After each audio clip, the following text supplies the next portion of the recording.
discussion about, Sure. and your last name is pronounced Malib, right? Yeah, Malay is fine. Yes. Is there a better pronunciation for it than that? No, there are sounds that don't exist in Right. English. Yes. So Yes. let's Yes. let's Yes. stick with Malib. It's Yes. fine. I remember a couple of years ago, I was listening to an NPR thing about the name Amar, and that you can say it in two different ways, and it would determine where you're from in like Iraq, what part of Yeah. Iraq you were from, and Right. I could not tell the difference when they were saying like, "Oh, it's clearly the difference." I'm like, I don't know what would I do? Yes, All very right. true, Well, very we true. are probably live now. Hello, everybody out there in wherever you are on the internet. Welcome to Hashed Out Spotlight. I'm one of your hosts, Dan Tark. I'm here with Jodah Jensen, my co-host, and we are going to be talking with Hadi Malaeb today, who is an investor at Agora Group. You're the CEO of Agora Group, right? Yes, co-founder And and so, CEO. What is Agora Group exactly? Okay, great. So Agora Group is basically the name Agora comes from a Greek word meaning a place of gathering where the ancient Greek used to get all together to debate ideas, talk mm, about politics, and do business. And that's exactly what we try to do at Agora. We try to create platforms for people to exchange ideas, to debate, and to do business. Our mission is twofold. One is to help companies raise funds, and the other one is to help companies expand into the MENA region. Into So I'm that's sorry, our into main, what region? the MENA, Middle East and North America. Yeah, yeah, yeah. Yes, yes. So that's our main goals, our main mission, and we deliver that through live events, live platforms. nice. And so, what kind of debates do you have in those meetings? I mean, I guess what is the setting of these meetings? Because I know you work internationally, right? Because Yeah, part of your mission is to connect businesses across the globe. So I right. imagine most of these meetings are online, or are they live, or in person, or And We does it no, involve wrestling at all? I'm just you got no, but oil that wrestling? that could be a great addition. That's a great idea to create new revenue streams. That's Um, what Joda and I do, but we only do that on OnlyFans. well, we're sticking with the Greek theme. I'm trying to think of the Greek theme. Sticking with it. All right. actually, right now, actually, most of our platforms are physical platforms. So, actual events, physical events where people gather, physically and actually talk to each other. Okay. But we also offer those services on a digital platforms as well. So, just to give you an example, uh, and you ask also what type of debates or what type Yeah. of what do they debate exactly. Our events, we have a series of events called the Disruptors series. And these are events that talk about disruptive technology in different verticals.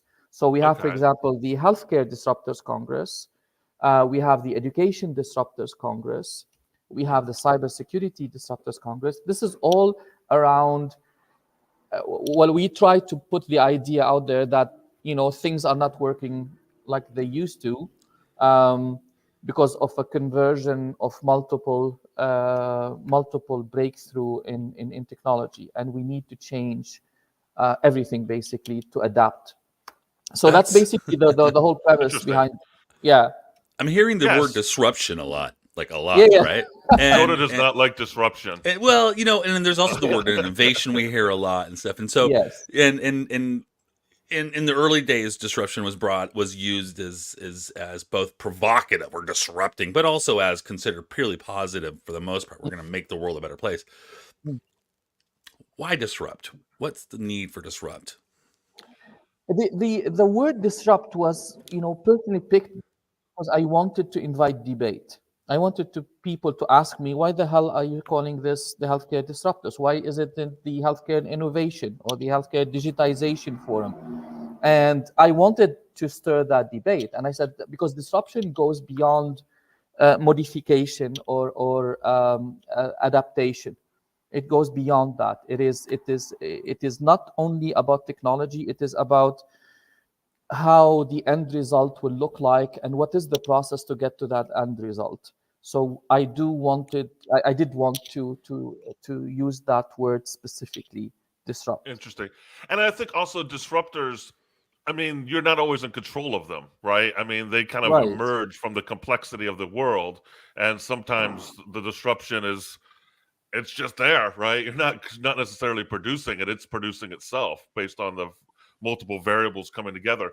So, in that light, what are some things that are disrupting education, for instance, that you're talking about? I'm interested in that.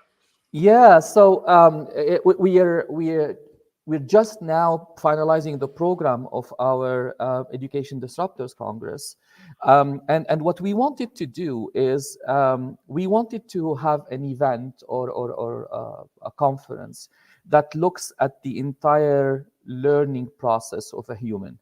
So we didn't want to invite only educational institutions, universities, and most of the conferences that you go out, that are targeting education in particular, are very segmented. You either go towards primary education, secondary education, or universities and post universities. So each one of them have their own conferences here and there.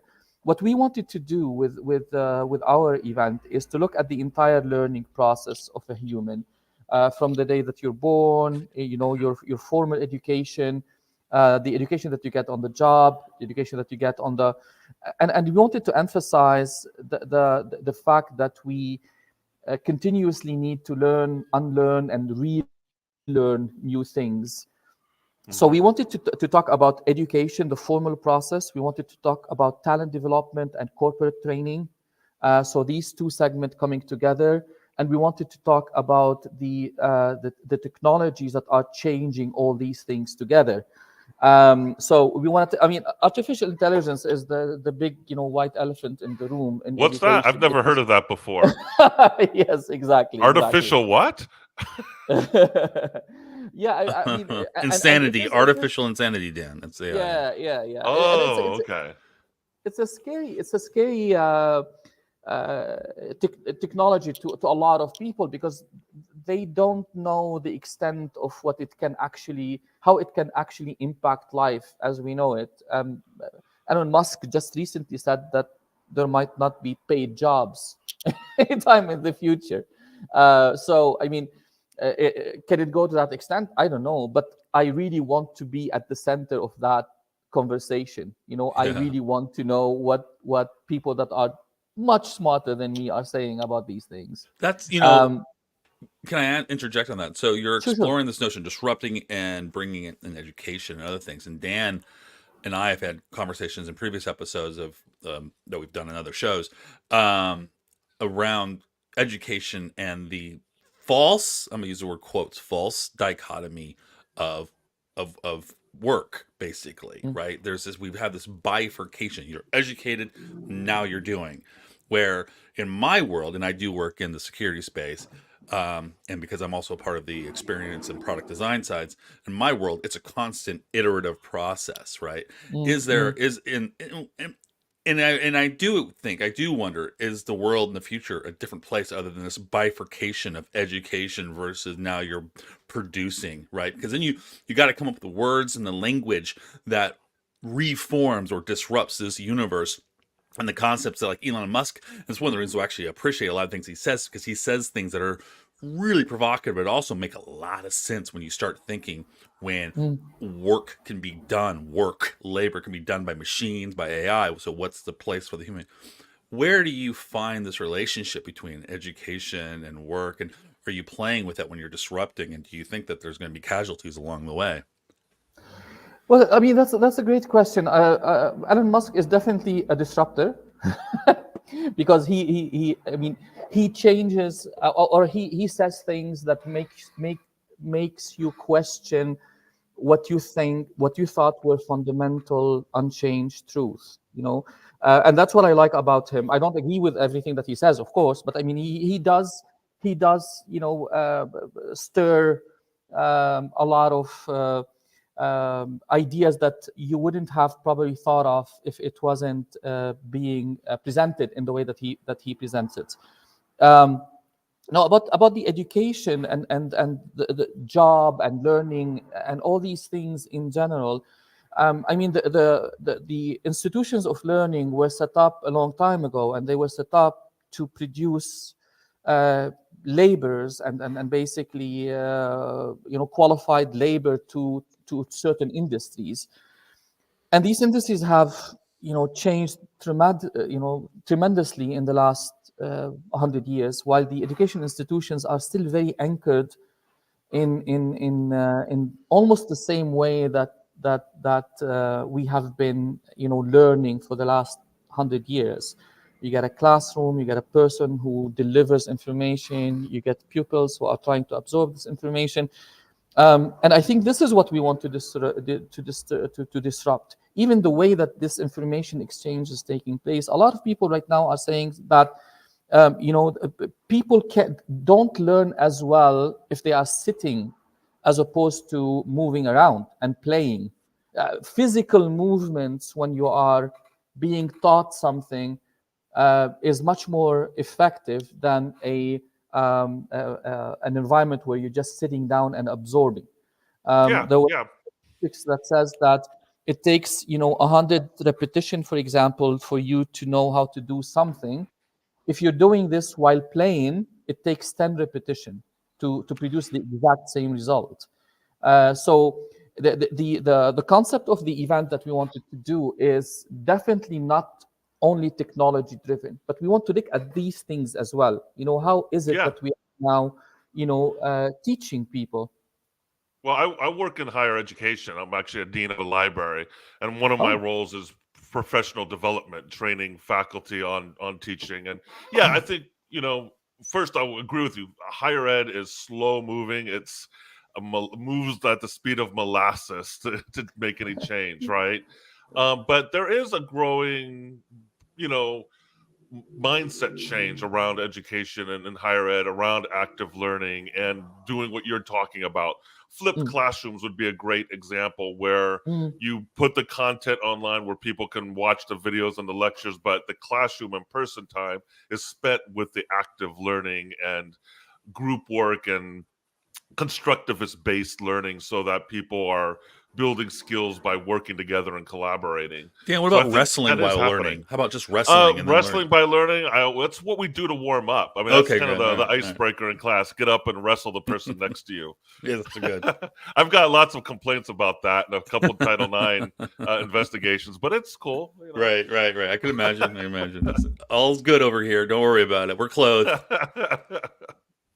But it's a fascinating thing, and I'm definitely interested in how technology interfaces with it too, because from a tech ed perspective, what I keep starting to preach is, and I didn't make this up, but the ed needs to come before the tech, right? You need to understand how people learn and how they develop knowledge and use knowledge before applying the tech, because the tech really still needs to support the learning. Whereas right now, I think because of AI, a lot of people are just fixated on the tech and alarmed by the tech. But we need to start getting the ed first and then have the tech support the. So when I say that, I see you kind of had a thoughtful look on your face. So what's your response to that claim of mine? Okay. Oh no, he did not like that response at all. Pissed. he said, "F this, I am out." Like, this guy does not know what he's talking about. Okay, well, hashed out, folks. I will continue pontificating about ed tech and AI. Well, and I will say that you bring up that question that I'm always kind of bringing up about the humanity. Oh, here he comes. All right, Hadi, you're back. We thought you were mad at us. Yeah, sorry. Apologies. No, Hadi I'm has in a Lebanon, heart. and the internet connection is not the best these days, so you have to bear with me. Oh yeah, totally. It's one thing we've learned over the last 4 years: how to bear with technology. Hello? Hello, you hear us? Uh-oh. Yeah, sorry. Do you hear us? Yes, now I can hear you. I was saying that I apologize because I'm in Lebanon and the internet connection is not the greatest these days. So Yeah, we I heard that. really Yeah. apologize for that. Oh, Yeah, okay, no okay. problem. Oh, no problem. No problem. So let's just resume where we left off. So I made that claim about ed tech, and I think you had a reaction to that. I saw on your face. So what's your thinking about that connection between education and tech? Should ed come first? The tech just be supporting the education, or should we be thinking about it differently? No, I think I always look at tech as a support mechanism, a tool to achieve what needs to be achieved. It's not an end by itself. And it's the same thing for in the education or in the, I keep saying education, but I mean learning. I mean learning in general, not only because education is a little bit more formal, but I'm talking about the entire learning process of a person throughout his or her entire lifespan. So, I mean, technology is extremely important, but it shouldn't be. I mean, it should be a support mechanism to help us learn better. Is it learning? Okay, that's interesting. And Dan and I were talking. We're about to broach this subject while you're out. Sticking with Dan's thought about supporting education versus tech. Mm. It's we talk about tech, and of course people automatically think of the computer ahead of them, or they might think of nuclear energy. And when you talk about disruption, how do I say this? Aren't we fundamentally, the goal of all this fun innovation is to make our world a better place? I don't think that's a hippie statement. I don't understand otherwise why we're doing this. It really Right. probably isn't about making money. That's an alignment issue of value. But really, aren't we trying? I hope so, trying to make the world a better place. Are we leaning too heavy on tech? Aren't there other, or when I say tech, like digital tech, are there other inventions that transcend the need for a computer to make this world a better place? Models, approaches, thoughts, approaches in governance, approaches in society, and probably would leverage tech. But are we leaning too heavy on tech? I think that's also a great question. If you look at tech and the biggest impact on tech that we have witnessed in terms of transportation. So again, let's step away from the laptop in front of you and let's talk about tech in a much more comprehensive way, and take a little bit of an overview or a distant view of what tech has done lately in transportation, in healthcare, in communication, in energy. You can definitely see that there are measurable degrees of improvement in all of these aspects. However, this has to be tied into, for better word, philosophical changes, because at the end of the day, if technology is not meant to improve human lives, then it's completely worthless, or it's irrelevant. So let's look at healthcare, for example. I mean, there has been huge advancement in healthcare lately. How do you measure that? By the increased lifespan of people, by the improved quality of life as you get older and older. However, has technology been able, for example, to bridge the gap between how poor people get treatment and how rich people get treatment? Has it been able to create a better leveled field between how a person gets treated in Zimbabwe and how the same person can get the treatment in Paris? No, it hasn't, because I mean, technology is just a tool if it's not supported by an entire ecosystem of political and social structure to help it towards its ultimate goal, which is the improvement of and the betterment of human life. So it's not to serve the AI overlords. We do. Yeah, I mean, it's getting back to what Musk said about the disruption of AI and machine learning in terms of the workplace and putting people out of work. Do you see that? Isn't that just going to increase the economic disparities that we're seeing if the government's not intentional about addressing them? Mm, Um, I'm kind of answering my own question because I think it would. It's interesting that Biden administration came out with an executive order on AI about a week ago or 2 weeks ago. Um, and I think, and they also now have released an AI Bill of Rights, which mm, seems to be some initial steps to say by the signal we're going to start taking this seriously, this disruption, mm, and mm, they've many cabinet appointee or cabinet directors have been directed to start research and developing reports on how their particular agency is going to respond to AI. And they're going to also create a whole nother layer, of course, another layer of bureaucracy with a bunch of AI administrators and stuff like that within these bureaucracies. mm. So it seems like the government's going to start responding. I think that's good and Scary. bad. And well, Scary. yeah, it is scary because that's going to stifle innovation. But the concept when you have people like Musk and even the guys that I forget his last name, Sam, whatever, the guy who founded OpenAI, saying like, yeah, it could put a lot of people out of work. That's a scary Friedman? prospect. Sam Friedman? Is it Sam Friedman? Yeah, I think it's Sam Friedman. Yeah. All right. Sam Friedman. No, maybe not. So what do Dan, you think? I want mean, to before you go, I want to also say it's not just that it stifles innovation when you have a government potentially get involved. The bureaucracy itself can stifle society too, right? Yeah. I mean, look at DMV. You can slow things down. You can. I love the DMV. I just hang out there. Yeah, exactly. Well, you can read. You're right. It's a good place to read and finish a book. It's an awesome. Yeah. Anyways. I think what's happening in the artificial intelligence space right now is just fascinating. I just attended a conference last week about legal implication of AI, and what happens, for example, is an AI machine or a robot or whatever, is it a legal entity, or is it is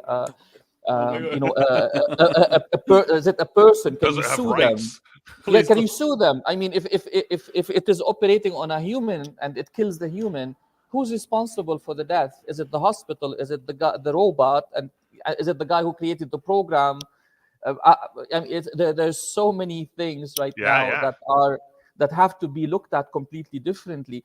And that's why I think artificial intelligence is not like all other disruptive technologies. It's not like augmented reality. It's not like blockchain. It's not like big data.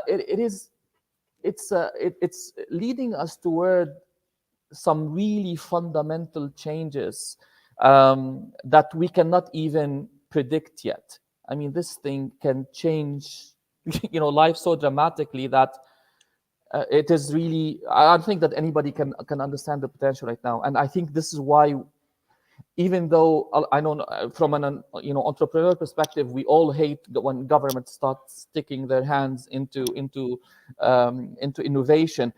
But this thing, I mean, if we don't try to build an infrastructure that can support it and make it a little bit more predictable, I don't know where it can lead us. I mean, there's really no telling where hell. We're going to hell. It's a fact. I mean, it's take us. And you brought the word response. Just a quick remark here. Americans and North Americans in general. I lived in Canada for a very, very long time, and they always have a very negative way of seeing government intervention in anything. Canada does? Sorry? Canada does? Yeah. I mean, a lot of at least from the entrepreneur side, let's say. Okay. I've had the chance to live in the UAE for the last around 20 years, right? And Dubai is extremely I mean, the government is extremely involved in every aspect of life, from regulatory perspective to social perspective to financial perspective. However, the place runs like the best run company in the world. So government intervention is not always slow and cumbersome and reactive. It can be sometimes very proactive extremely fast, even faster than private enterprises, um, and can be at the forefront of innovation, and can be an accelerator itself to innovation. We And should talk to about that a little bit, but I do want to, real quick, before we move on, whether something we want to go to, you mentioned the notion of accountability. And as you were saying that, it made me think a lot of this technology that we're coming out with is subsequently creating a diffusion of accountability. For example, blockchain, with the desire for the automated systems and things to happen without interventions of a human. When things go south, who's to blame? I mean, Sam Bankman-Fried might have been close to getting off because I'm not accountable. It's an algorithm or something. And AI, car runs somebody over. I'm not accountable. What's Well, the Sam Bankman-Fried moms would say we live in a deterministic universe. Barbara Fried, that's her position. We live in a that she's a hard determinist, so she doesn't believe in blame, right, at all. So that's interesting. So what are we just trying to create a blameless? Like, are we trying to remove accountability from the system and structure altogether? There's a movement toward that, especially on the far left. So what does that mean for Like, what does that mean for like legal action? You know, I mean, are we in our intentions to create this new world? Are we removing the accountability when things go south? There's no one to point a finger at, and so people can just do what they want to do. Is there concern there? I think this is a little bit far-fetched. I mean, there's always been movement throughout history towards complete anarchism, and then to the other side of the equation where you have basically everything is regulated by entities, whether it is a central government or religious entity or whatever it is, or even within a family or a tribe, right? So you have those two extremes that has existed throughout history, and I don't think that's going to change. That debate is gonna continue, no matter what, and no matter how much technology. The problem is, and that's a little bit similar to truth in the news, for example, or false news, or this has been a huge problem lately. False information, fake news, and all these kind of things. It's my favorite kind of news is fake news. Well, you know what? It's this issue has always existed. It's just been amplified right now by social media. I remember Yellow when I journalism. was to go to yes. When I used to go to university in Canada, I used to work at a like a 7-Eleven, a grocery store. And one of the best-selling newspaper used to be called National Enquirer, the Weekly or World something News. like that. Yes, Weekly World about News. aliens Bat Boy. here, and yes, exactly.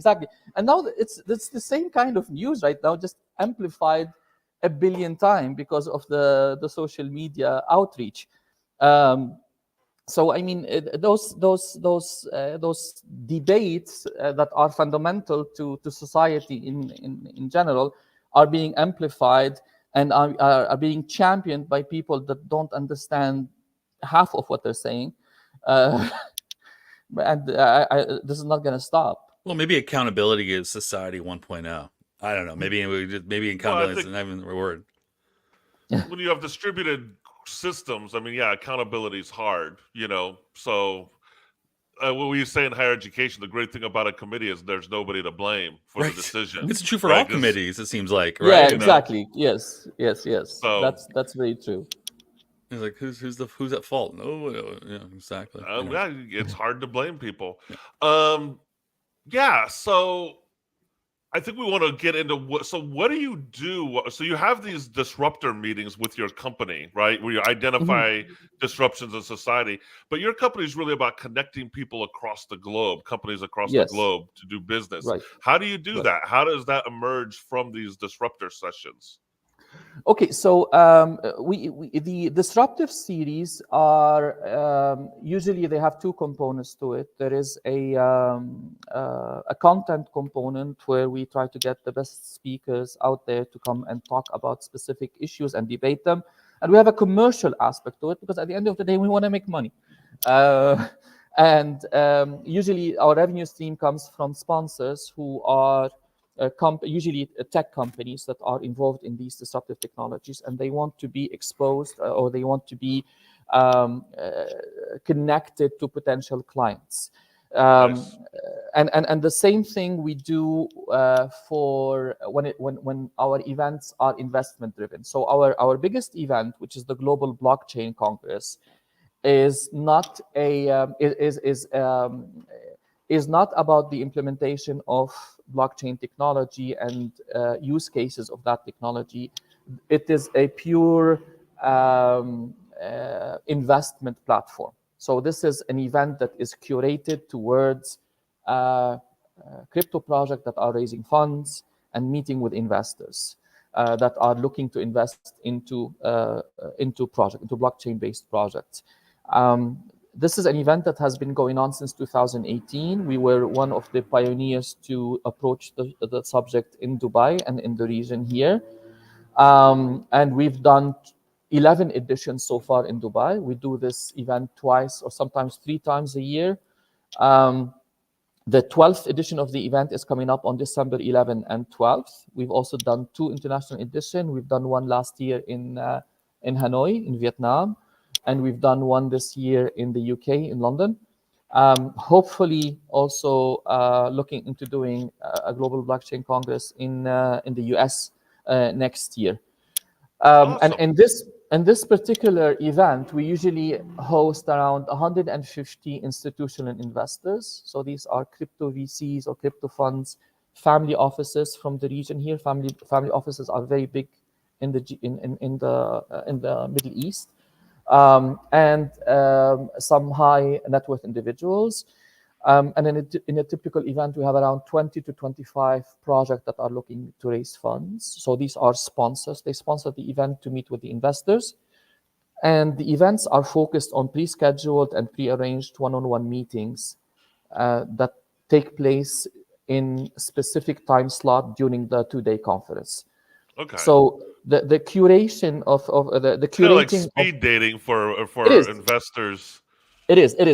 And the key to it is to making sure that you qualify the investors correctly, that you get some really great project at the event, and the process of making them match is a lot of hard work, but it works. I mean, this we are the only ones that do this, and it has produced some amazing results over Can you the share last some of those 5 results? years.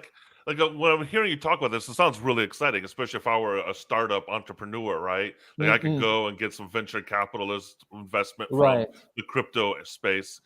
What are some success stories? What are some that kind of maybe even one that surprised you? You thought, wow, this is really exciting and surprising. Right. Okay. So over the last 11 edition, well, if you take into consideration the 2 international ones, so 13 editions so far, we've been able to raise more than around $750 million for the startups that have attended the event. Our success rate or our hit rate is around 65% of the Okay. people or the project that attend the event are able Can to you raise funds. define? And Can you that's define extremely high. success? What do you mean by success? Yes, is at least to raise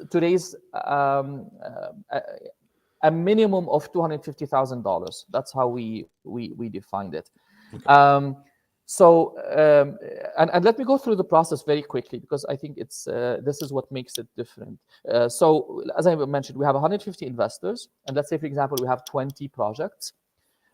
Each project come in at a different sponsorship level, and depending on the sponsorship level, they have a certain guaranteed meetings with the investors. They get all the normal benefit of sponsoring a conference, logo, speaking opportunities, branding, all these things that you get from a normal conference. But they also get a certain number of pre-scheduled and pre-arranged meetings. So, and the mechanism is this: we send the full database of the investors to all the projects a couple of weeks before the event takes place.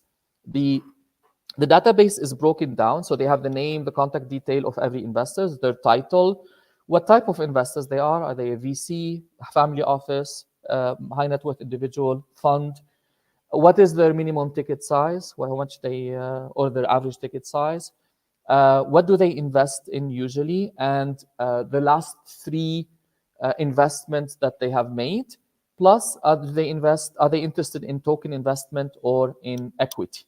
So they get all this list, they go through it. Let's say, for example, can we pause there for a second? Yeah, sure. Token investment versus equity. What's the difference? Okay, so if you are a crypto investor, and you have a choice depending on the project that you're looking for. Some projects offer only investment against tokens, so you're not acquiring equity. You're just basically buying tokens from the blockchain startup in the hope that token price will increase when the token is listed on one of the exchanges. But you don't own equity in the. It's kind of like selling stock before it goes on the stock market. Exactly. But stocks give you ownership, Right. Or a percentage of ownership. Right.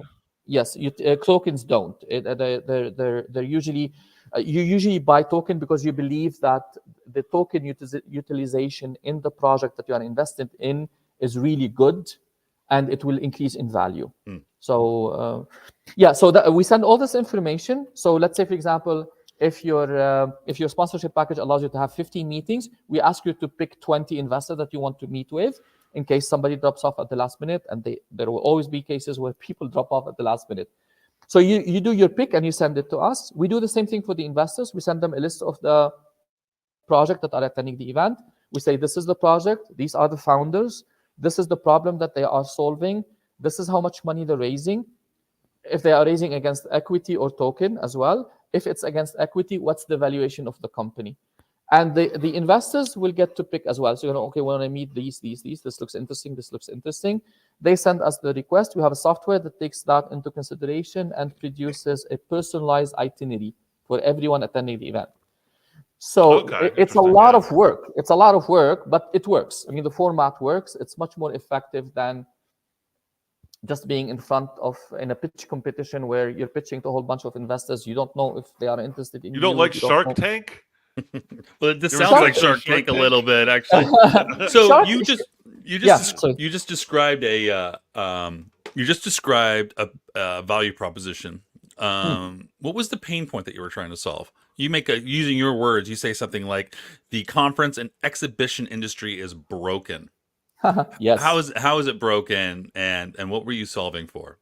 Sure.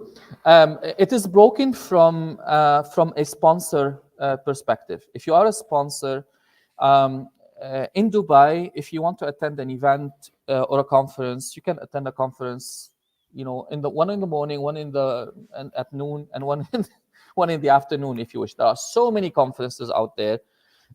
They're all, or not all. I mean, some of them are amazing conferences with amazing content, amazing speaker, but a lot of them are with a lot of recycled speakers, recycled content, and recycled attendees. Just the same people that go everywhere, go just there. Simon Sinek over and over again. Exactly. So basically, what we're saying is, if you are a crypto project and you want to sponsor an event, what we're trying to do is 2 things for you. We are trying to shorten the time cycle for you to find an investor, and we're trying to make it less expensive. So that's our value proposition. It's very easy. It's very clear.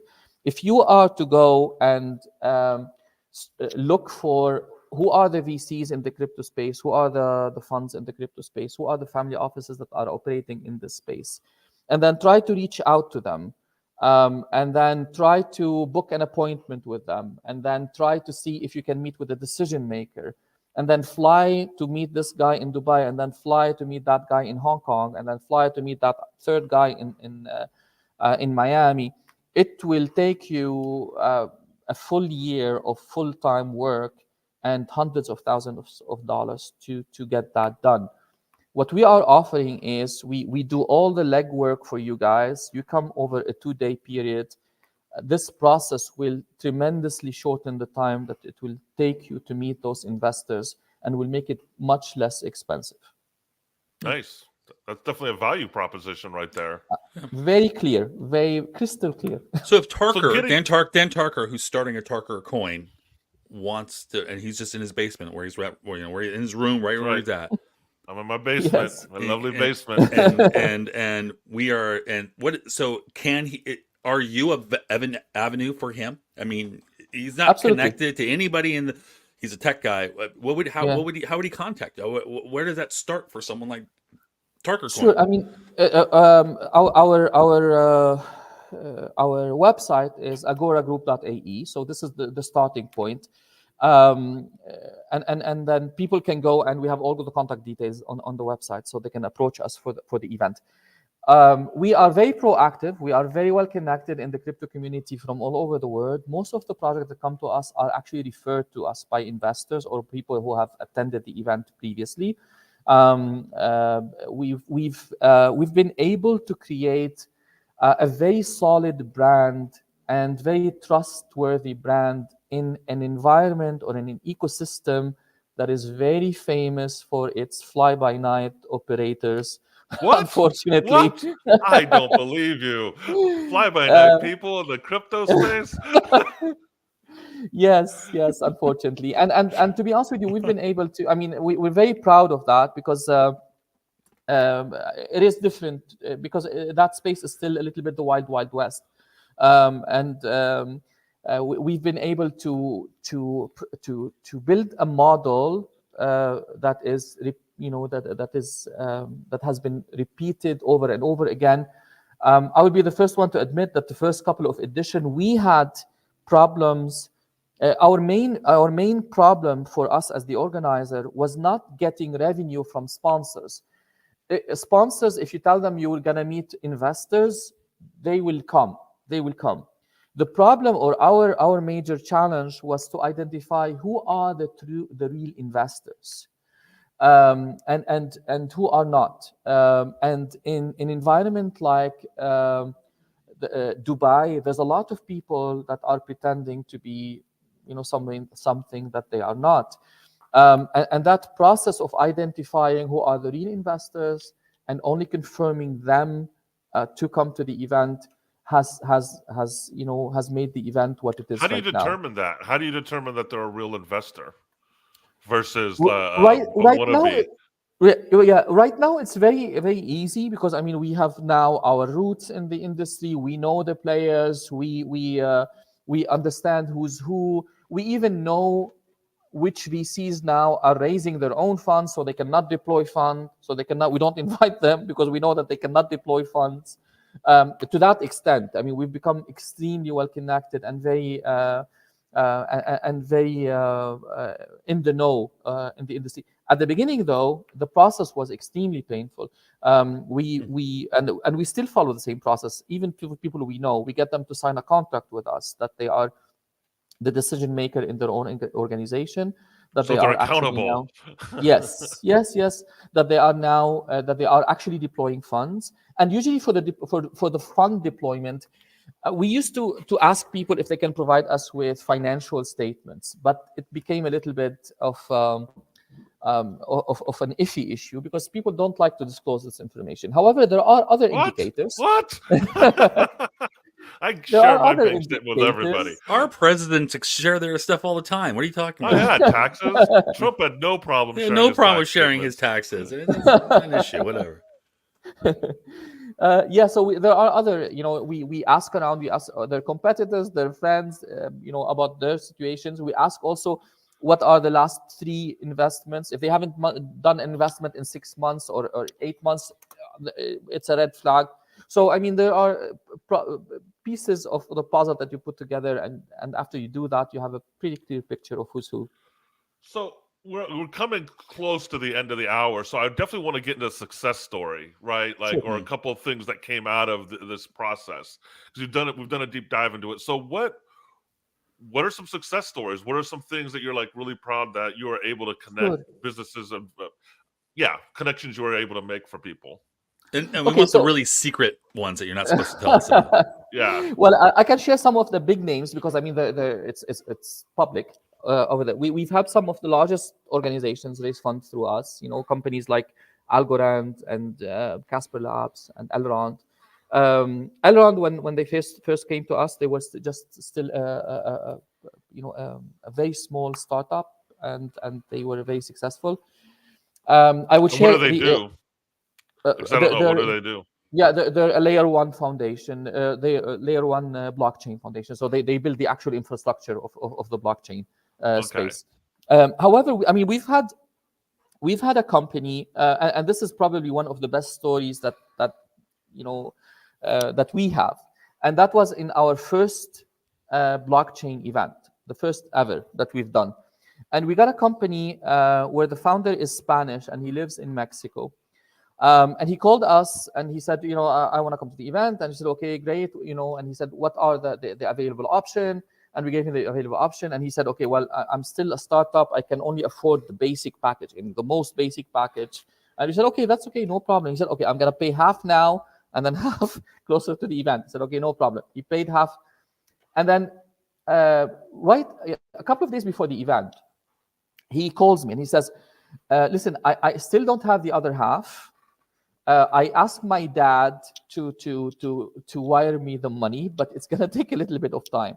So I'm going to arrive tomorrow. I'm supposed to arrive tomorrow to the event, one day before the event. And I know that you guys have a policy that if the payment is not made, I can't attend the event. So I'm probably going to receive the event on the first day or the second day of the event. I'm going to receive the money. I'm going to pay you in cash during the event. And I was talking to him, like, the guy is like 21 or 22 years old. So I said, that's fine. That's fine. Just come, it's fine. And then he came to the event, and then he did his pitch in the first, our one-to-one meetings are scheduled, one in the morning, one in the afternoon for an hour and a half, and one in the morning, one in the afternoon for the second day. So he did the first meetings in the morning. And then after lunch, he came to me. He said, "Can I go on stage? I just have a very quick announcement to make." I said, "I don't let people on stage like this." He said, "Believe me, you're gonna be happy. Believe me." Okay, that just go on stage with the MC, before we start, and then just say that you want to announce something. And then he went on stage and he announced a $3 million raise in that morning. Wow. So that was amazing. And that same person came back to the 10th edition of the event as the title sponsor. So in the first one, he couldn't afford, the basic package. And on the 10th edition, he came up as the title sponsor of the event. Wow. So Hadi, what'd you learn from that? What did you learn from that experience? So what I learned from that is, and this is something that I always try to tell founders, is that the most basic thing that I learned from this is that it is never too early to get in front of investors. And I will explain what I mean. If you are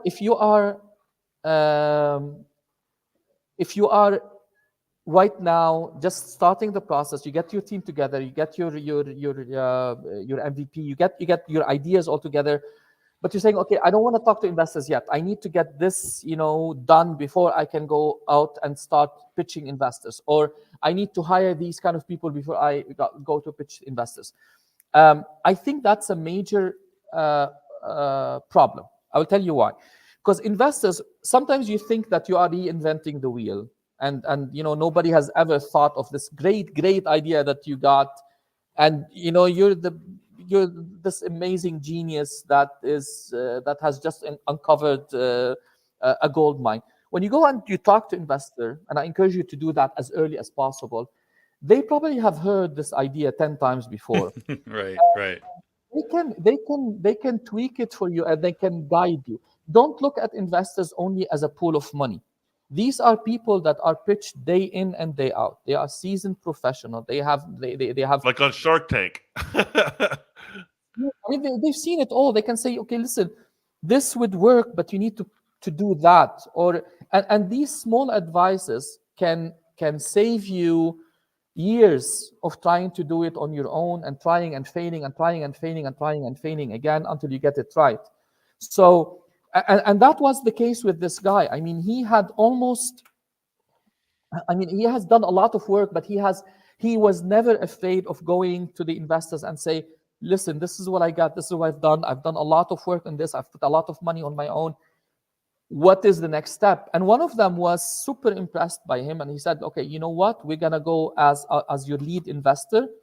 And I wanted to put in 3 million. I think he was seeking around $6 or $7 million dollars back then. And they became their seed investor. So that's an advice I keep telling everybody. And if your idea is crap, the investors will tell you your idea is crap. They're not gonna shy from it. They're not your mom. They're not your best friend. They're not gonna be afraid of hurting your feeling. They're gonna tell you this is not gonna work, and you don't have a business model. And that also can save you a lot of headache and a lot of money and a lot of time in your future endeavors. Yeah.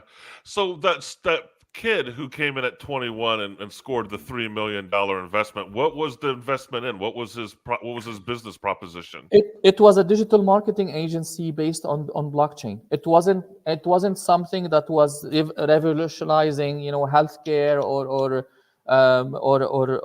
making man go to Mars. It was a very basic or traditional business, but he found a very clever way of integrating tokens and rewards into a digital marketing agency.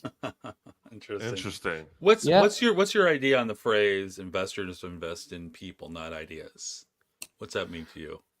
I think it means a lot, because I think that one of the biggest indicator of success of a business is the founder, who is the person that is behind it, and how driven they are, how smart they are, how committed they are, because it's a lot of hard work. Agora is a startup itself. We started 5 years ago, and I refuse to recognize 2019, 2020, and most of 2021, because we're in the conference business, and there was no conferences at that time. Right. So we're a startup ourselves, and I know how hard it is to make a company work. Philip, my friend, you have joined us. Hello, sir. Yeah, I joined in because it's the last few minutes before I do the daily crypto news. Yeah, Philip is like the Grim Reaper behind me. You know it's almost the end when he arrives. Yeah, I do the daily news show on here, so I jump in after these guys. Nice to meet you, Philip. Yeah, nice to meet you too. I'm actually raising funds, so everything you just said makes a lot of sense to me. Oh, we made you a connection. Hello, Hadi, Philip, Hadi. Go to that conference. This is a conference light going on here. That was really fascinating what you said about how it's actually okay to tell investors that you did this research and you're having a hard time with certain things. I found that it's really good to be as honest as you possibly can, right? So tell them what's going on, and that's been really useful actually recently. Thank you. Interesting. Yeah. I have a question, Hadi, and I think in today's climate, and I'm asking you with like 30 seconds left. Yeah. What does it mean to be? What's the investment climate like in MENA right now with all that's happening? It seems to be tumultuous. I'll use that word. In 30 seconds, go. Yes, the MENA region is a huge region. The areas of conflict right now are very far from the center of where the money is. Very briefly, I think MENA region right now is the best place to look for investors. I think the US. I've heard other people say that. People say that. The US with the inflation and the debt that keeps climbing like there's no tomorrow. I don't know where you guys are heading, to be honest with you. Nobody's going to get paid. Milan's right. There's going to be no money. Europe is old money, and there's movement there, but it's very, very traditional. I think where the money really is right now is in the Middle East and in Southeast Asia. However, a lot of people make the mistake of thinking that they can just show up with an empty bag and people just start throwing money at them. It's a very different environment. You need to understand the culture. You need to have a long vision kind of an approach when you are in the Middle East. and you need people to guide you through the process. But the money is in the Middle East. Nice. So people can find you on LinkedIn, because I know we connected on LinkedIn, Hadi. Yes. And they can go to your website and Yes. connect with you It there is- as well. Yes, agoragroup.ae. Cool. Well, I hope people seek you out and through this episode and go to your conference, apply to go to your conference and get connected with some investors. Sounds Thank very you, Dan. interesting. Yeah, Thank and you, Dan. I agree. We'd you need a disruption. love to invite you for the conference. Let me know if you guys are available on those dates, and we can take this offline. But we'd love to have you with us. Oh, Oh, yeah, we'd love reach to out. come. We'd love Okay. to go and participate somehow. Maybe even I talk don't to have any people. And business ideas. we could do a live show from there. Oh, you do Tarker Yeah. Coin. We'll talk about Tarker Coin. So. Well, as The launch. I You recently could do took the over a ICO. job as dean of the library, so I'm kind of like thinking of what is the future of library work, right? And because I yes. think that's one Tokenizing thing books. technology has struggled with, because Right. really Amazon's putting us out of business. But Yeah. I think there's opportunity there. For anybody who keeps saying, what is the future and where are we gonna heading? I mean, you guys all remember the fact that we're gonna be paperless, right? And that was back in 1993. Yeah. That I'm surrounded. I'm looking at the office right now. We're swamped in papers. I mean, I've never used papers as much as I do. Actually, we produce more paper now. So exactly. Got a whole bunch of envelopes right here. Yeah, exactly. It's not all doom and gloom. Yeah. No, by no means. All right. Well, hey, everybody. Thanks for joining the show. Philip, I think you should take her away. Hadi, thank you so much for chatting with us today. It's been a fantastic conversation. It's been enlightening. Thank you, guys. I loved it. Thank you for having me. Absolutely. Yeah, And let's thank you for doing connect for sure. And thanks right. for all right, everybody. Cheers. See you later. Bye. Take care, All right. Philip. Have a good show. Thanks. See you guys. I'll get out of Oh man, so that was fun. Let's see.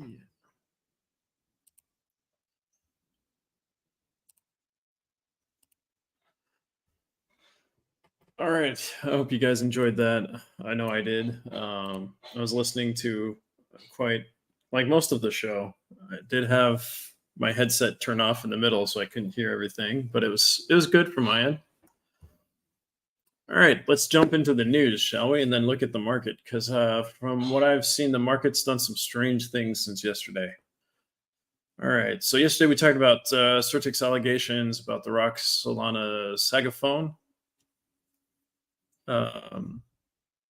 About the allegations about Solana's Saga phone. Sorry, not the Rock. They had nothing to do with the Rock.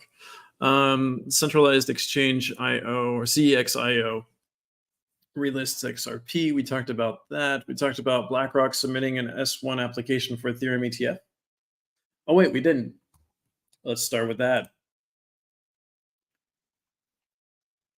BlackRock has filed an S1 application with the SEC for an Ethereum ETF, expanding its involvement in the cryptocurrency market. The proposed ETF would allow traditional investors regulated access to Ethereum, signifying its growing financial relevance. Approval of this Ethereum ETF could mark a major milestone in institutional acceptance and integration of cryptocurrencies into mainstream finance. By the way, all of you guys that are here from Spotlight, don't forget to like and subscribe. If you subscribe, you'll get notifications of the next shows we do, including the Spotlight shows. So I think that's really worthwhile. We have some amazing guests on here. Jodah and Dan do a great job asking them questions that they aren't necessarily prepared for, and you can learn some interesting things from a very curious viewpoint of trying to understand how everything works and why it works the way it does. So it's amazing to be able to be part of that from my end, because I help get them on the show and make sure everything is smooth during the show. And then I jump on afterwards, but I tend to listen in, and so far I've liked this style quite a bit. All right, let's get back into the news. Also, maybe I can say hi to a few of you. I sold Parno, Jackal007, Nikinka, John Sultana, Nibiru11, So you're throwing your Twitter out there. You can look me up on Twitter. I'm Philippolitan. Hi Binance user 29FC0, Banzal Boy, Vikram Walia PT. It's talking about change coming fast. Binance user DE44D, Vikram Walia PT.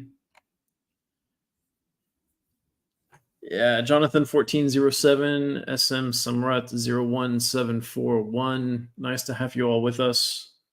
It's always better to have people to share these kinds of experiences with, from my perspective at least. So glad you guys joined.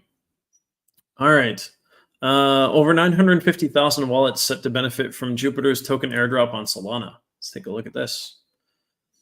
Jupiter, a leading decentralized exchange aggregator on Solana, announces a retrospective airdrop of 4 billion JUP tokens, so Jupiter tokens, targeting over 955,000 wallet holders who meet a minimum swap volume criterion. The airdrop program is structured in 4 phases, with the first phase distributing 1 billion tokens in a tiered system based on user engagement and trading volume. This initiative, aimed at rewarding early users and fostering community involvement, marks a significant development in Jupiter's growth and its role with the Solana DeFi ecosystem. So if you guys are into Solana, definitely take a look into that and see if you qualify. Dubai's Vara leadership shift. Henson Orser steps down. Henson Orser, CEO of Dubai's Virtual Asset Regulatory Authority, or VARA, has resigned, with Matthew White from PwC taking over as the new CEO. This leadership change occurs as VARA prepares to impose fines on several crypto companies for not meeting regulatory guidelines by the November 17th deadline. Yeah, there's a lot going on in Dubai. It's interesting how they were talking about Southeast Asia and the Middle East being the best places to find financing for projects. I was thinking of like Hong Kong, Singapore, Dubai. We talk about these hubs like all the time, right? Just have news about Dubai every day, basically, and Hong Kong as well. Singapore almost every day. JP Morgan's innovative leap into blockchain with Project Guardian. JP Morgan's blockchain division, Onyx, has collaborated with industry startups to create a proof of concept under Project Guardian, demonstrating how tokenization can revolutionize financial asset management by enabling fund managers to tokenize portfolios on various blockchain networks. The project, focusing on interoperability and privacy, involves blockchain platforms like Provenance Blockchain, Onyx Digital Assets, Avalanche, and contributions from Axelar and Oasis Pro, with transactions conducted in a permissioned manner for enhanced security. Interesting. Singapore steps into digital currency with live CBDC pilot. There we go. There's Singapore. Where's Hong Kong? They'll be up next, right? The Monetary Authority of Singapore, MAS, is set to launch a live pilot of a central bank digital currency, or CBDC, for wholesale interbank settlement in 2024, moving beyond simulations to actual implementation in the banking sector. The pilot, part of the Orchid Blueprint, will explore advanced digital currency infrastructure, including tokenized bank liabilities, regulated stablecoins, and programmable money, aiming to revolutionize the financial industry with secure and efficient digital transactions. Every time I hear programmable money, I'm curious about what they want it to do. You know what I mean? I'm always very, very curious about that. Makes me wonder if you know what I mean? Why is the crypto market up? Bitcoin nears 38,000. So this was yesterday. That is no longer the case. Do Kwon faces major setbacks in Montenegro. I thought he left Montenegro. I could be wrong. I'm actually in Montenegro, so it's, for me, seeing this is like, what? Do Kwon, the founder of Terra, has had his appeal against a 4-month prison sentence for document falsification denied by a Montenegrin high court. The court in Montenegro find the security steps taken on Do Kwon as necessary in order to arrest the perpetrators, prevented them from committing criminal acts in the future. Okay. After the case is wrapped up in Montenegro, Do Kwon is set to face other charges in the countries where he is expected to be extradited to the U.S. and South Korea. We shall see. I'm going to find out if he's still in the country, and if he is, maybe I can have maybe I could set up an interview. That'd be interesting. Because like something's off about this whole story as well. Ordi emerges as the game changer in Bitcoin Ordinals token. After weeks of a Bitcoin or BTC price frenzy fueled by ETF approval hopes, Bitcoin blockchain tokens are the latest market play. The BRC20 token sector has grown 21% in 24 hours. Ordi is a crypto linked to the Ordinals protocol, was listed on the influential exchange Binance earlier this month, resulting in a 50% price increase within hours. Hi, V. Valentina, Jose Alberto, 1983, Mr. Vitua. Nice to have you with us. And Giamoni, Alsa Ella. Apparently, I have outdated drivers. All of a sudden, my computer is yelling at me about it. It's not the best time for that. So, Paxos set to launch its new dollar-backed stable coin in Singapore. What's that all about? Is that everything, or is there more? Paxos has announced that it will launch a new dollars-backed stablecoin for its users in Singapore. Singapore and its stance on regulation in the crypto landscape. Paxos wins approval to operate in Singapore. Okay. We'll see how that goes. I'm always curious.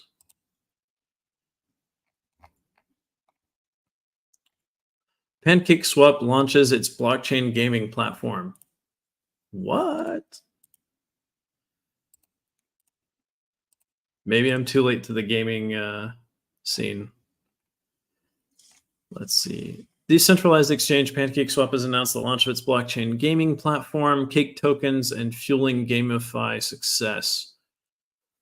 Entered the blockchain gaming arena by introducing the PancakeSwap Gaming Marketplace. Launched recently, this platform currently showcases 2 games inspired by the exchange's quirky branding. I bet there's... Okay, I have to go look. All right, we're going to take a look at this together real quick. Pancake Protector. You protecting pancakes? Join forces to launch a tower defense and PvP game tailored for GameFi players, as well as Cake. Okay. Other games. Pancake Mayor. Bringing the world to binary X. Aims to introduce high quality. What? Oh, I'd opened it in a new thing. You guys can't see this, but yes, there are little bunnies everywhere. In this, it's oh man. Yes, it is themed. It is definitely themed. You'll have to go check it out yourselves, I guess. That was pretty funny. I didn't expect that. South Korean NPS is $20 million bet on Coinbase pays off with 40% profit in third quarter. South Korea's National Pension Service invested nearly $20 million in Coinbase shares in the third quarter of 2023, earning a 40% profit. What? A National Pension Service making a 40% profit in a quarter is huge. That's amazing. They usually don't do that much of a good job. So that's amazing. This marks the first time the pension fund included a digital assets company in its U.S. stock portfolio. The move faced criticism in South Korea's National Assembly due to concerns about the risk and cash flow associated with cryptocurrencies. And then they made 40% profit. I think that's funny. They did a good job. Yeah.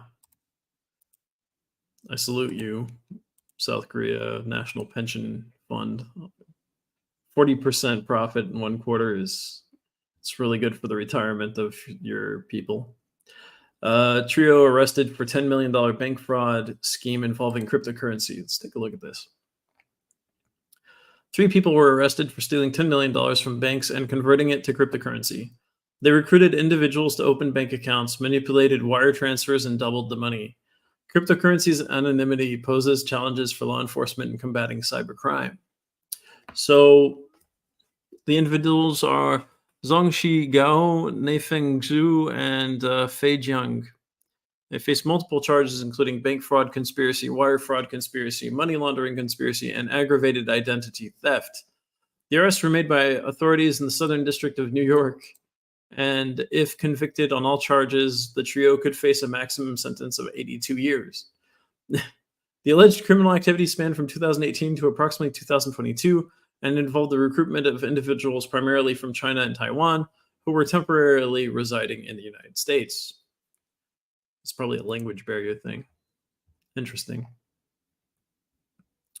Aave Companies evolves into Avara, acquires Web3 startup Los Feliz Engineering. That's cool. Aave Companies becomes Avara, buys Web3 startup Los Feliz. Avara aims for an open, decentralized internet. Avara grows with its second acquisition, Sonar, and now Los Feliz Engineering.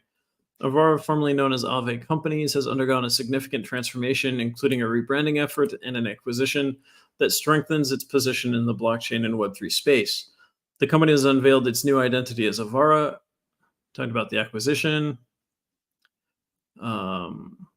which is a prominent Web3 software development startup based in Los Angeles.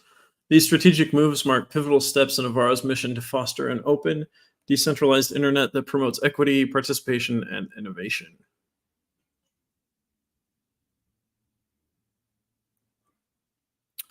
The company's founder, Stani Kulichov, announced this change, emphasizing that it signifies more than just a shift in name. It represents a decisive stride towards realizing their ultimate mission, which apparently is equity, participation, and innovation.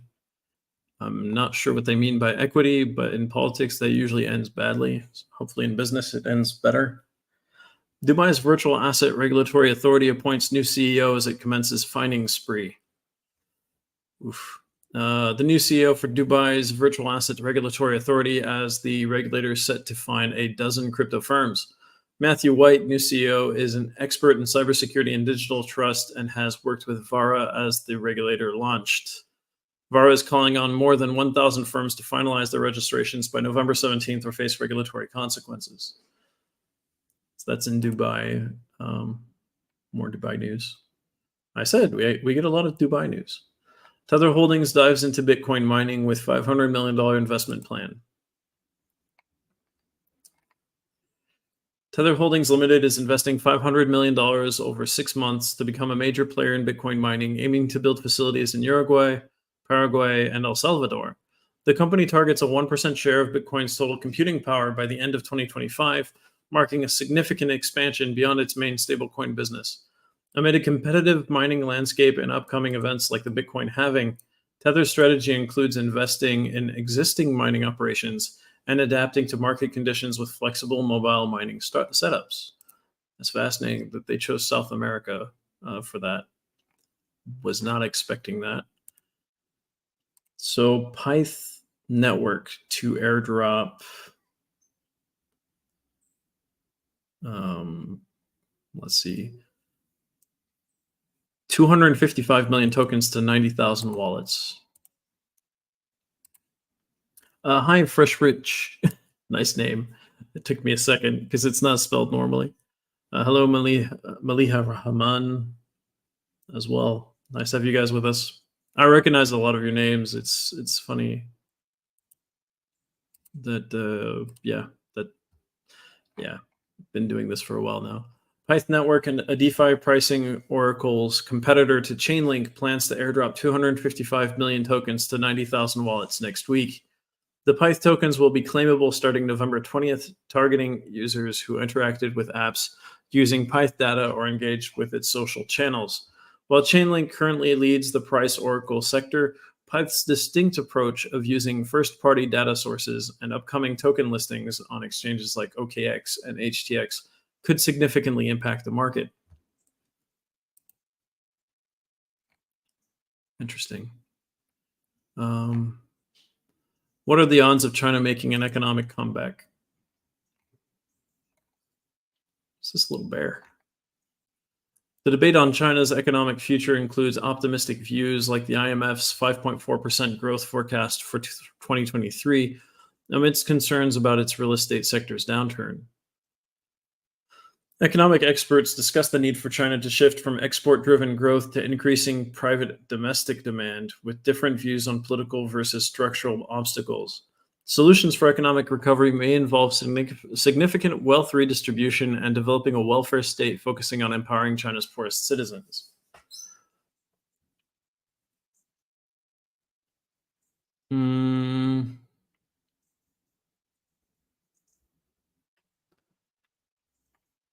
Not sure about that.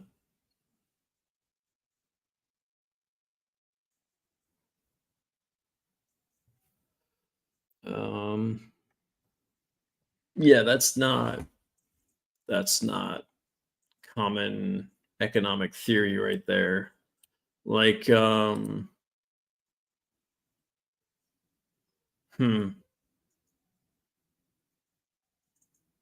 usually a welfare state doesn't lead to growth of an economy. I don't know who got that idea. Key factors contributing to today's crypto market dip. The crypto market is experiencing a downturn due to anticipation of the SEC decisions on Bitcoin ETF applications, causing investor uncertainty and sell-offs. Initial optimism over potential ETF approvals has faded, leading to price drops and liquidations in the derivative market. Despite the overall market dip, some altcoins show resilience, highlighting the diverse reaction within different segments of the crypto market. And expecting to see today's the day. Today's the day where we should find out if there's going to be an ETF. Oh, gosh. What to know about Vivek Ramaswamy's crypto policy initiative? Is he saying something stupid again? Because he keeps saying stupid things about foreign relations. Vivek Ramaswamy proposed a crypto policy ensuring legal protection for smart contract developers. His policy argues against holding developers liable for how their code is used, focusing on user responsibility. Ramaswamy aims to foster crypto innovation by offering new cryptocurrencies temporary exemptions from securities laws. I see two stupid things already. It helps that I expect stupid things from Vivek Ramaswamy now, after following his stuff for a while. Policy argues against holding developers liable for how their code is used. That should depend on what the code is used, like if the code is intended to be used in a certain way. So for example, if you create a smart contract that is intended to be used as a rug pull, then there should be some liability there. If it is not intended to be used for a rug pull, but is used for a rug pull indirectly, then the developers should not be liable. See what I mean? Like there's a problem there just with the second point already. And that's the first point, because he wants legal protection for smart contract developers. That doesn't make sense. And the third one, fostering crypto innovation by offering new cryptocurrencies temporary exemptions from securities laws, doesn't solve anything. Because if you give a temporary exemption, then that you're exposing people to unnecessary risk, because that cryptocurrency's temporary exemption will expire. And if they aren't following the laws from the beginning, then you're allowing people to buy this cryptocurrency and use this cryptocurrency, which is de facto illegal, knowingly illegal, if it is like a security-based cryptocurrency. So there are a lot of situations where this is actually a really, really bad idea. Yeah, comprehensive crypto policy framework. Oh my gosh, I'm so tired of this guy. Bithumb scandal deepens as Lee Jong-hoon faces jail time. Let's take a look. What happened? The former Bithumb chairman faces an 8-year jail sentence, with his appeal hearing scheduled for January 18th, 2024. Lee is accused of a 110 billion won fraud involving a conspiracy with BK Group chairman Kim Byung-gyeon and misleading Kim about Bithumb's management. The case highlights significant issues in cryptocurrency governance and the effectiveness of current regulatory structures. What exactly did he do? Alleged fraudulent activities, become a focal point, highlighting critical issues surrounding crypto governance and regulatory efficacy.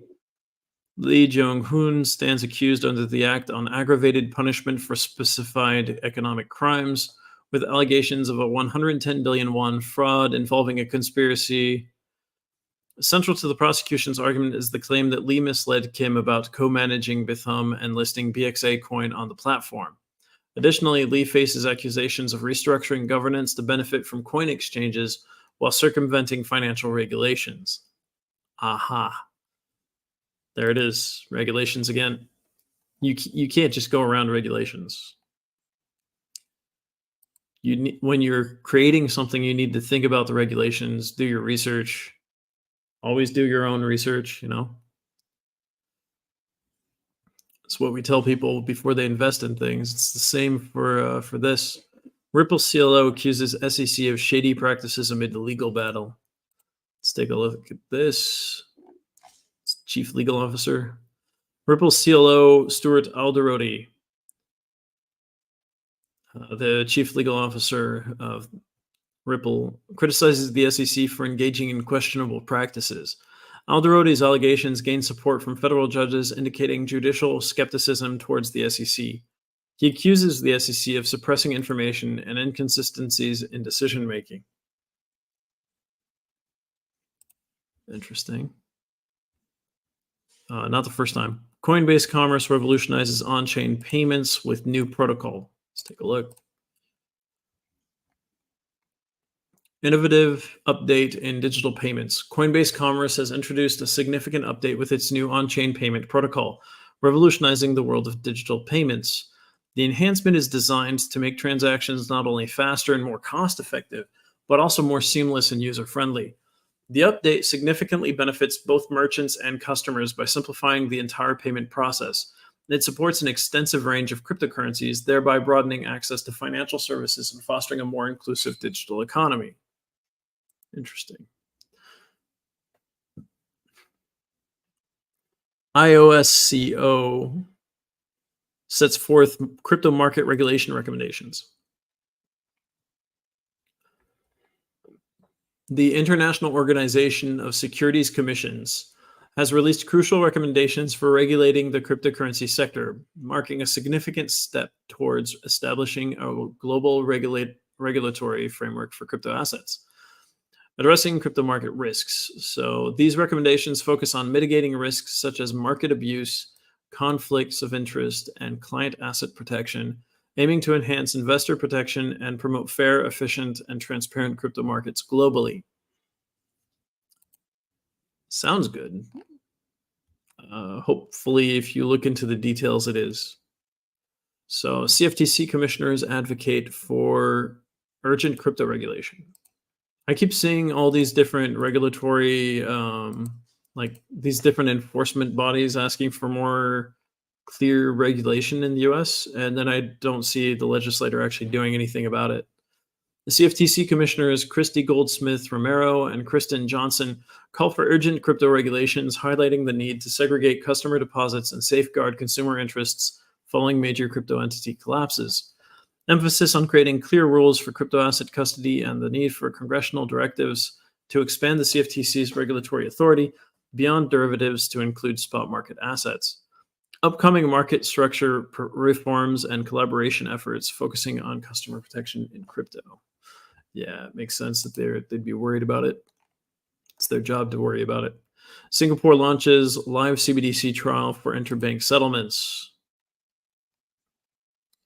Singapore announces a trial of a live central bank digital currency for interbank settlements. This comprehensive plan outlines the infrastructure for the CBDC trials, exploring digital currency aspects, including tokenized bank liabilities and stablecoins. Singapore's digital currency endeavors extend to the private sector, with Paxos planning to launch a MAS-approved USD-backed stablecoin, which we talked about earlier today a little bit. Binance Futures expands offerings with BeamX perpetual contract. Let's take a look. Binance Futures is launching the USDSM BeamX perpetual contract on November 17th, 2023, offering traders up to 50x leverage and round-the-clock trading with USDT as the settlement asset. The contract features include a tick size of 0.000001, a capped funding rate of plus 2%, minus 2%, and the innovative multi-assets mode, allowing the use of multiple margin assets like BTC for trading. Sounds like a very different way of trading crypto. That's fascinating.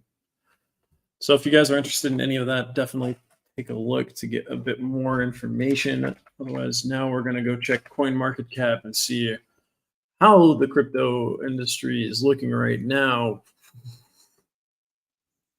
I saw a lot of red. Okay.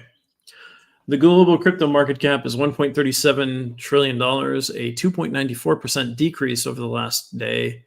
The total crypto market volume over the last 24 hours is $66.8 billion, which makes a 10.11% decrease.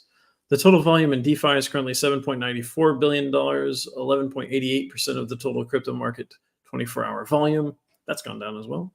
The volume of all stablecoins is now $59.62 billion, which is 89.24% of the total crypto market 24-hour volume. Bitcoin's dominance is currently 51.43%, an increase of 0.56% over the day. Bitcoin is at $36,048.40. It was almost at $38,000 yesterday, early in the afternoon, my time. So it's gone down almost $2,000 in a day, which is 2.24%. So, and in the last 7 days, now it's down 2.71%. Ethereum is at $1,928.68. It's down 5.12% in the last 24 hours, down 7.57% in the last 7 days. Let's take a look at the biggest losers first, because we need something to, oof, that hurts. Caspa is down 17.35% in the last 24 hours, but still up 25.54% in the last 7 days to 11 cents 52. FTT is down 15.64% in the last 24 hours to $2.97, and it's also down 16.7% in the last 7 days. RNDR from Render is down 12.62% in the last 24 hours, still up 23.07% in the last 7 days to $2.81. Sol from Solana is down 12.17% in the last 24 hours, still up 8.55% in the last 7 days to $55.14. It refreshed 3 times in front of my eyes while I was trying to read it. Woo Network Woo is down 12.57% in the last 24 hours, down 2.11% in the last 7 days to 24 cents 65. And then AVAX, which has been up quite a bit, it's up 55.08% in the last 7 days, is down 11.81% in the last 24 hours to $20.53. So I'm going to stop there with the pain. Just looking at these biggest losers here hurts a little bit. Let's see what the biggest winners are. Well, the one doing the best right now is Celestia, which in the top 100. I'm only looking at the top 100. There are others that are doing better and worse than the ones we looked at. I think yesterday I was looking at at all of them, and I saw one that went minus 100%. I'm like, wow. In 24 hours, that's gotta hurt. So Celestia TIA is up 8.19% in the last 24 hours, up 156.06% in the last 7 days to $6.17. They've taken off in the last week quite heavily. I don't think I'd heard about them very much before. They were never really top of the list here. MNT from Mantle is up 5.46% in the last 24 hours, up 10.95% in the last 7 days to 50 cents 45. Dogecoin is at 8 cents 127. They're up 3.32% in the last 24 hours, up 10.46% in the last 7 days. And then Leo from Unas said Leo is up 1.29% in the last 24 hours, 0.34% up in the last 7 days to $4.06. It's interesting. We do not have a lot that are above that are going up today. We have 1, 2, 3, 4, 5, 6, 7. Nope, we have 7 because that's a stable coin. We only have 7 tokens that are in the positive today. So like I said, Celestia, Mantle, Dogecoin, Leo, XMR, which is Monero, Near from Near Protocol, and KCS from KuCoin Token. Then Pax Gold. When gold's going up and it's in the top 10 as far as going up, that's a bad day. Today, the Fear and Greed Index is still 71 somehow, with more greed than fear. Surprised by that, let's say. Monica 60, Shima 12, Binance user D7F77. Binance user 61, DFE. So BNB is at $240.83. It's down 3.48% in the last 24 hours, 3.68% down in the last 7 days. XRP is at 59 cents 62. It's down 5.61% in the last 24 hours, down 7.91% in the last 7 days. It's the first time I've seen XRP under 60 cents in a few days. Sold from Solana is down 11.68% in the last 24 hours, up 8.86% in the last 7 days to $55.39. Dogecoin is up 3.75% in the last 24 hours, up 10.70% in the last 7 days to 8 cents 15. TRX from Tron is down 0.93% in the last 24 hours, down 2.36% in the last 7 days to 10 cents 25. Ton from Toncoin is down 3.93% in the last 24 hours, down 6.78% in the last 7 days to $2.25. Matic from Polygon is at 81 cents 42. So it's 20 cents above XRP right now. It's down 9.24% in the last 24 hours, down 1.54% in the last 7 days. AVAX from Avalanche is down 11.77% in the last 24 hours, up 55.20% in the last 7 days to $20.60. Link from Chainlink is down 8.66% in the last 24 hours, down 13.53% in the last 7 days to $13.14. Dot from Polkadot is down 7.95% in the last 24 hours, up 1.8% in the last 7 days to $5.15.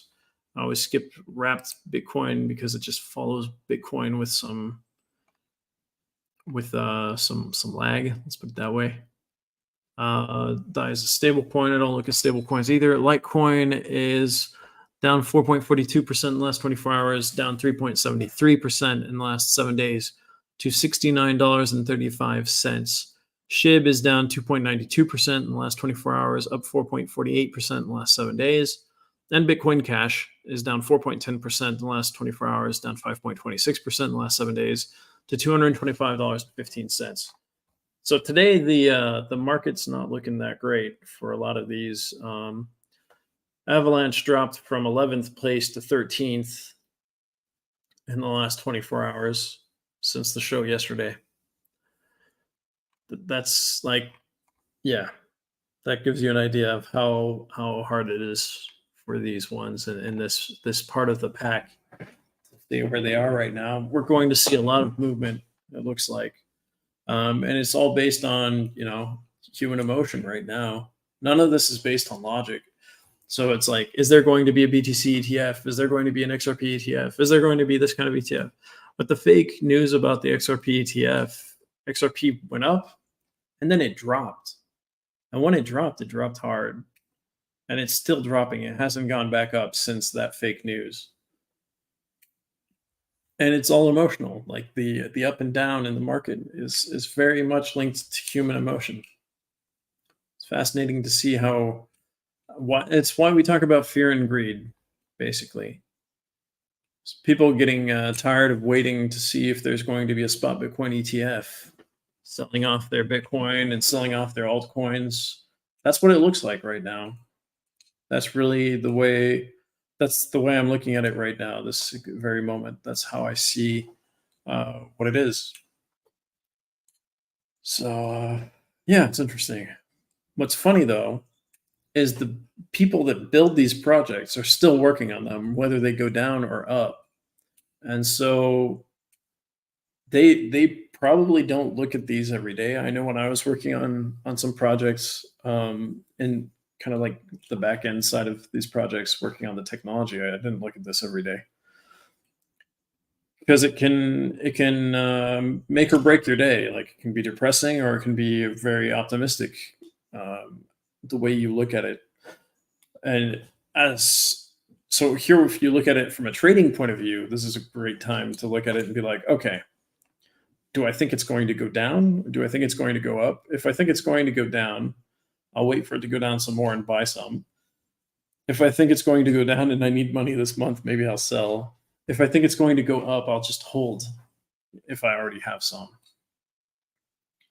I mean, there are many strategic decisions to make for a trader in crypto right now. And yeah.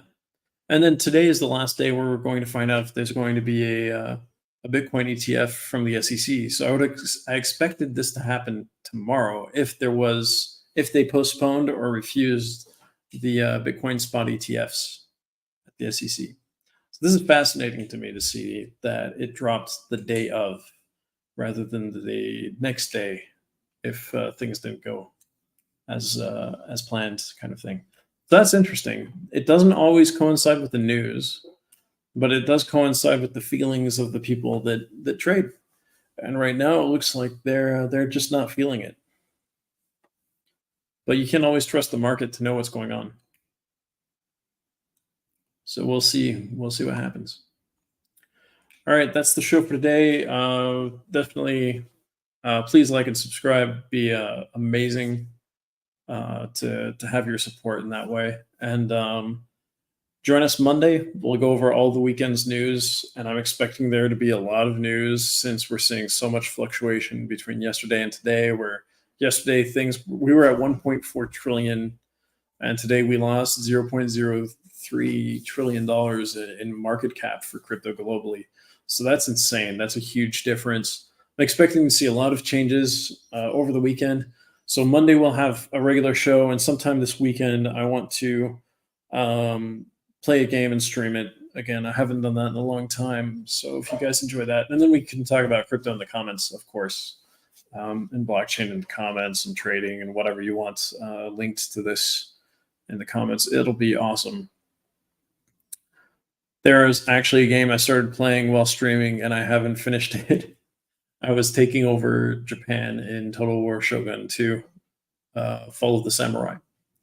And I captured half of Japan and quit playing because I wasn't streaming. So I'll jump on and probably stream that. I'd like to finish that sometime, but I'd like to finish it with you guys rather than by myself. Yeah. So hi to Tahar144. Finance user D7F77. Thank you guys for jumping in, and definitely subscribe so you get notifications for the next time we have a show. All right. See you guys between now and Monday for a game, and on Monday I'll actually plan it ahead. It's probably going to be Sunday, I'm thinking. Since stores are closed here on Sundays, I can't really go anywhere. So I'll probably go for a walk with the family, and then on Sunday we'll play a game. See you guys. Have a great Friday and a great weekend for all of you, wherever you are. And stay safe, stay vigilant, do your own research, be curious, and thanks for watching.